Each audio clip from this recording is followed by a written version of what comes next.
podemos pensar assim, numa particularidade provocativa, né? Cada qual com a sua, tanto o cinema quanto a literatura. A minha ideia aqui é sempre evidenciar para vocês o diálogo entre ambas e não desmerecer uma em relação à outra. A gente pode pensar, quer ver, tem um filme que ilustra bem isso, O Carteiro e o Poeta. Não sei se vocês já assistiram esse filme. O Carteiro e o Poeta conta uma passagem da vida do Pablo Neruda, em que ele tem um encontro com um sujeito, vamos colocar assim, simples, um trabalhador, e esse trabalhador, que é o carteiro, ele consegue, né, tocar o poeta no sentido de trazê-lo para as temáticas mais simplórias e que muitas das vezes a gente encontra nessa simplicidade um tema para ser trabalhado até na poesia. Isso é muito recorrente na literatura, enfim, e o Neruda ele se surpreende com aquele indivíduo que tem muito a ensinar a ele. Ele também ensinou ao carteiro, mas o carteiro também ensinou muito a ele. Ele, um poeta consagrado e tudo mais. Então a gente tem o filme, O Carteiro e o Poeta, a gente tem o livro, O Carteiro e o Poeta. Eu vou falar para vocês que o filme é muito melhor que o livro. Porque normalmente, quando acontece uma adaptação cinematográfica, o livro é sempre melhor que o filme. O livro geralmente é melhor. Se vocês pegarem, sei lá, vamos dar um exemplo aqui, a saga Harry Potter. Eu li a saga Harry Potter inteira e eu posso garantir para vocês, os livros da J.K. Rowling são infinitamente melhores do que as adaptações cinematográficas. Até porque nas adaptações eles não tiveram como enriquecer tanto, né? Eles tiveram que resumir e encurtar muitas das vezes as histórias para que elas pudessem caber naquele tempo do filme. Então muita coisa ficou de fora, né? Então, normalmente é isso que acontece. O filme ele fica inferior ao livro. Só que no caso do Carteiro e o Poeta, misteriosamente, o filme é melhor do que o livro. Então, isso atesta, pelo menos eu fico pensando muito nisso, na potencialidade que cada linguagem tem ali dentro das inúmeras possibilidades de provocação e tudo, né? Então essa questão da vantagem aí realmente é um vocábulo que fica meio esquisito. Vamos fazer aí a retificação. Mas alguém quer comentar? Concordo com tudo que vocês estão colocando aí. A questão aqui é sempre uma troca de ideias, né? E essa perspectiva que você leu aí do cinema conter essa multiplicidade de signos, isso é muito interessante para a gente poder pensar essa possibilidade de uma perspectiva multimodal em que o cinema se insere, né? O cinema, a gente pode pensar que ele é ele se constrói, né, a partir dessa multiplicidade de questões que vão sendo inseridas ali pelo diretor, pelos atores, por toda a equipe e tudo mais, mas não podemos deixar de pensar que tudo começa com um roteiro, né? Então também tem essa perspectiva do texto, aquela coisa do texto escrito, aquela coisa que para muitos é algo assim muito antiquado, né? É algo assim, caramba, o texto escrito é uma modalidade antiga, mas ainda necessária, porque a partir dela é que o cinema ele se torna tudo que ele é, né? Então, mais uma vez, a gente pode pensar nessa vinculação aí entre todas essas modalidades, né? Enfim, então eu gostaria de dar prosseguimento. Tem mais uma sequência aqui que ela vai entrar mais a título de curiosidade, tá, gente? Porque eu achei muito bacana, eu encontrei isso na internet. Eu gosto muito do Alfred Hitchcock, que é um cineasta que eu acho que todo mundo já ouviu falar, e ele é considerado o mestre do suspense, e ele realmente é tudo isso que o pessoal fala. E em 1963 ele fez um filme chamado Os Pássaros, que é para mim um dos melhores filmes do Hitchcock, sem sombra de dúvida. É um filme que inspirou muita coisa aí em termos de influências, né? A gente pode pegar até o Tubarão do Steven Spielberg, tem alguma coisa que dialoga com os pássaros do Hitchcock. Aí eu encontrei, gente, na internet, no YouTube, eu encontrei um trailer dos pássaros da época. Então eu gostaria de colocar esse trailer para vocês perceberem como que a própria esquematização da ideia de trailer se transformou ao longo do tempo. Aí a grande questão que me veio quando eu assisti esse trailer pela primeira vez foi a seguinte: será que o espectador ele também se transformou tanto assim a ponto de hoje em dia o trailer ser elaborado do jeito que é? Porque hoje em dia o trailer ele praticamente ele conta o filme já revelando inclusive alguns spoilers, né? Tem muita gente que não gosta de assistir trailer. Eu sou um, que eu não gosto muito de ver trailer de filme, porque quase sempre a gente já encontra alguns elementos ali que não era pra gente ver. Mas reparem bem, gente, reparem no trailer. Isso foi um trailer que foi exibido nos cinemas americanos. Eu vou soltar aqui para vocês, só um minutinho.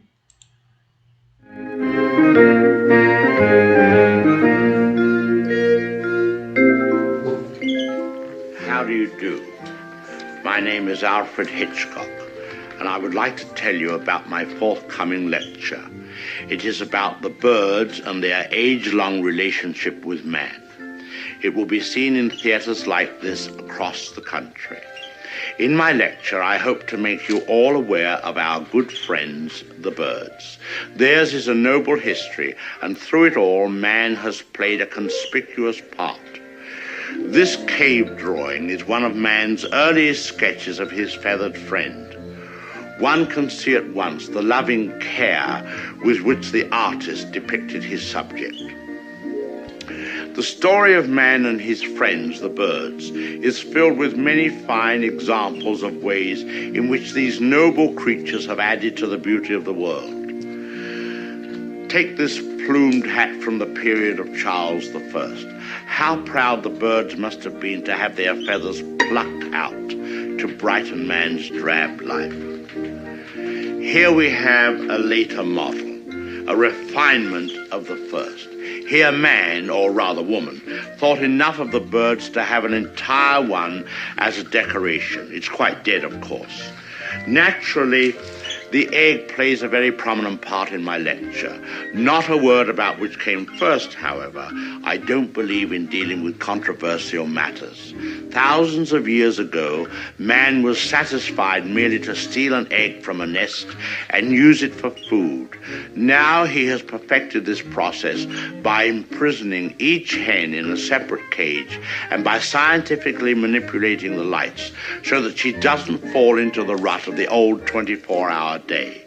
Thus he can induce the bird to reach fantastic heights of egg production. Originally, there were many varieties of birds on Earth. Some have become extinct. The great auk, the passenger pigeon, and the famous dodo bird have all disappeared. Actually, they didn't exactly disappear. They were simply killed off. But of course, this is nature's way. Man merely hurries the process along whenever he can be of help. Man and birds have been responsible for a great many advances in our civilization. For example, the bird was the inspiration for the invention of gunpowder, and it was his speed that brought about the development of the shotgun. But man has not been unmindful of his debt to the bird. bird. We have honored our feathered friends in many ways. We cage birds and show them off proudly in most of our zoos. And the turkey is traditionally our guest of honor at Thanksgiving. I suspect you never realized that if it weren't for birds, even some of our pastimes would suffer noticeably. Duck hunting, for example. Granted, bagging a fellow hunter can be diverting, but the supply is rather limited. I hope you don't mind if I have something to eat, but I'm rushed today. Planning the lecture has been most educational for me. I've begun to feel very close to the birds and have developed a real sympathy for our little... What was I saying? Oh yes, I've come to feel very close to the birds and have come to realize how they feel when... I don't think I'll eat just now. Hardly proper with all of you here. Surely the birds appreciate all we've done for them. Don't you? Beautiful cage, fresh water, no other birds to bother you, none of that blinding sunlight. Oh! Now, why would he do that? Most peculiar. What on earth?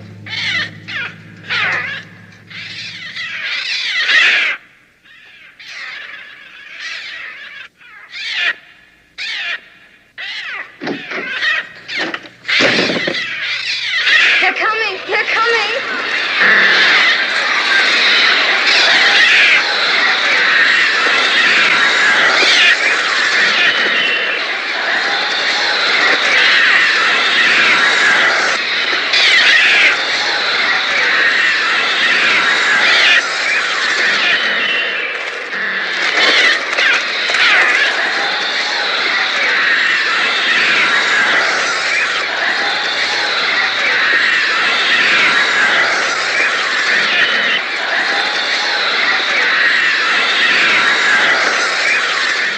Reparem bem, gente, este trailer, ele contém inúmeras particularidades, né?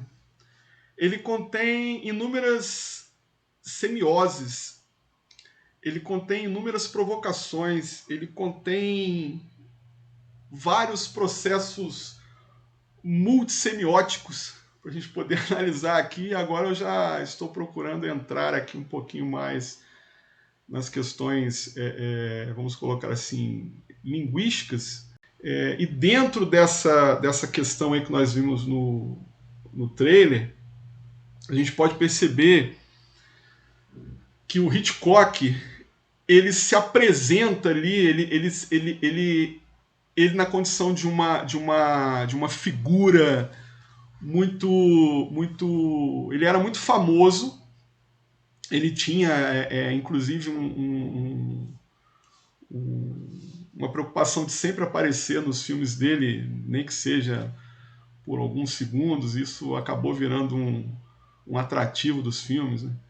Mas vejam vocês, ele era um cineasta muito famoso e ele entra em cena ali no trailer apresentando uma problemática que ele quer desenvolver no filme dele. A princípio, o que a gente pode pensar? Nos pássaros, a gente nunca ali consegue entender completamente por que os pássaros resolvem assumir essa postura de ataque em relação aos seres humanos.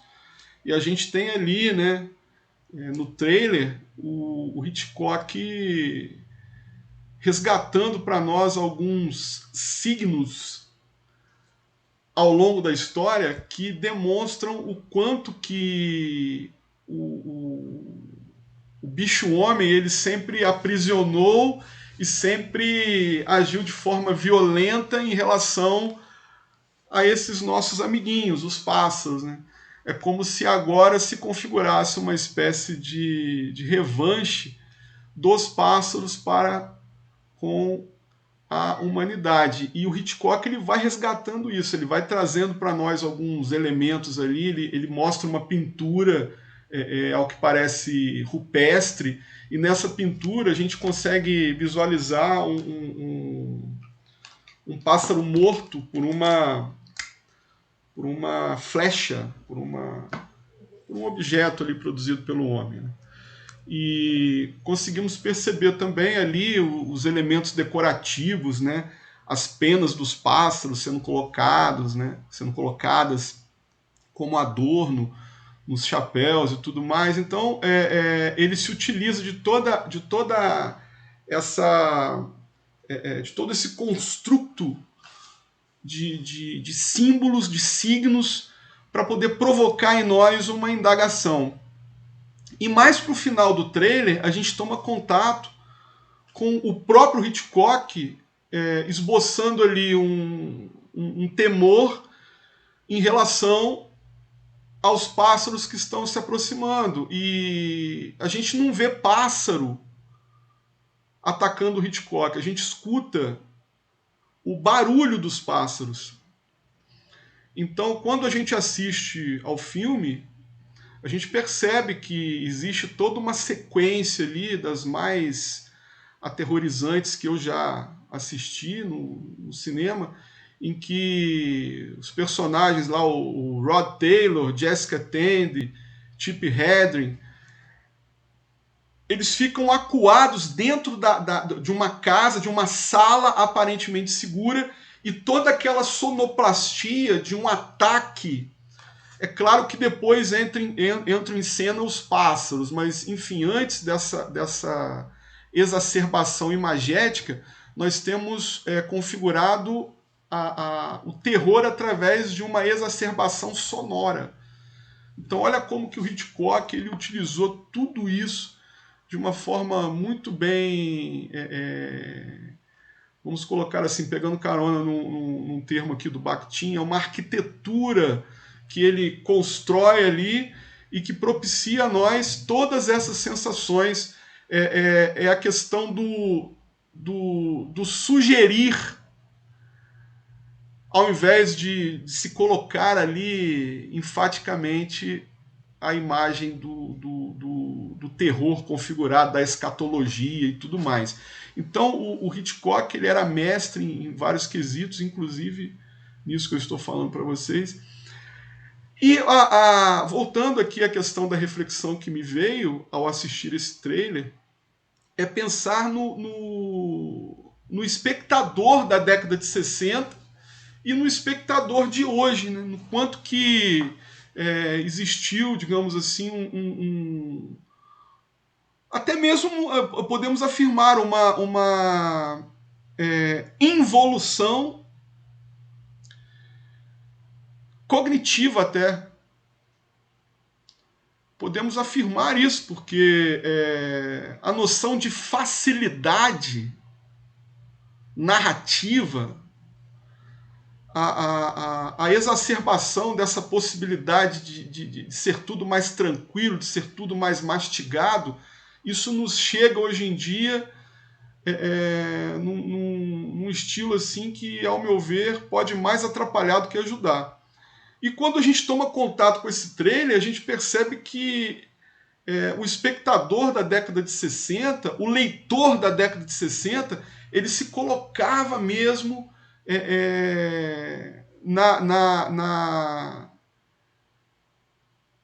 na possibilidade do encontro com todas essas novidades. É como se o leitor e o espectador de antes não tivesse tanto medo ou tanta preguiça, talvez. Eu acho que, na falta de um termo melhor, vamos usar preguiça.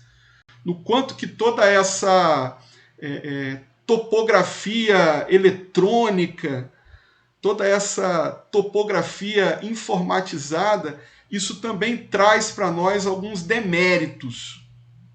E essa é uma constatação que a gente tem sempre que ter como uma possível provocação, para a gente poder, muitas das vezes, ir contra isso. A gente não se deixar levar por isso. Somos seres mergulhados nessa exacerbação da cultura de massas lá vamos pensar no Adorno aqui, e de que maneira isso anda fazendo mal para nós e qual seria uma possibilidade de se colocar no enfrentamento disso. O cinema alargar as possibilidades, levando a gente para a assimilação de outros elementos multissemióticos, como, por exemplo, esse nosso amigo aqui, hoje tão desprestigiado, que é o livro, né? Vejam vocês, eu estou aqui com um livro incrível que é a entrevista que o Hitchcock deu para o François Truffaut, e tem uma parte aqui considerável em que ele fala justamente do filme Os Pássaros. Ele vai e consegue, né, estabelecer para nós aqui algumas curiosidades, inclusive no tocante ao processo de elaboração das cenas e tudo mais. Mas a grande questão que está sendo colocada aqui, então, é a seguinte: o sujeito, a percepção dele é formada a partir de uma pluralidade, então, né? Porque, vejam vocês, eu assisti ao filme Os Pássaros e eu fui até o livro procurar alguma informação adicional, e depois eu fui à internet procurar algum vídeo que pudesse me oferecer mais informações para poder, né, formar todo a minha condição aqui de reflexão sobre tudo que eu assimilei, sobre tudo que eu vi. Então, nesse sentido, a gente pode começar a pensar nos processos multissemióticos, né? Quando a gente transita por diversos gêneros, né? Quando a gente vai no cinematográfico e depois a gente recorre ao escrito, o livro, depois a gente vai ao encontro do digital. E sobremaneira, hoje nós temos essa invasão do digital, e de que maneira esse digital pode ser amigo nosso. Estou falando do trailer, da maneira como os trailers hoje em dia eles mais atrapalham do que ajudam, mas a gente não precisa se preocupar só com o trailer, a gente pode pesquisar outras coisas na internet, a gente pode ir, por exemplo, no YouTube e averiguar inúmeros vídeos ali que falam do próprio Hitchcock, que falam da filmografia dele, que falam da vida dele. Tem vídeo que traz até fofoca sobre os bastidores dos Pássaros, da maneira como Hitchcock ele perseguiu a atriz principal, Tippi Hedren, que era loira, e o Hitchcock adorava as loiras e tudo mais, não sei o quê. Ou seja, tudo vai surgindo no sentido de se procurar uma construção, né? Uma construção de um conjunto de elementos que acabam por construir, né, dentro de nós um entendimento, uma percepção. E tudo isso é gerado a partir de várias semioses que são colocadas em nós como possibilidades interpretativas.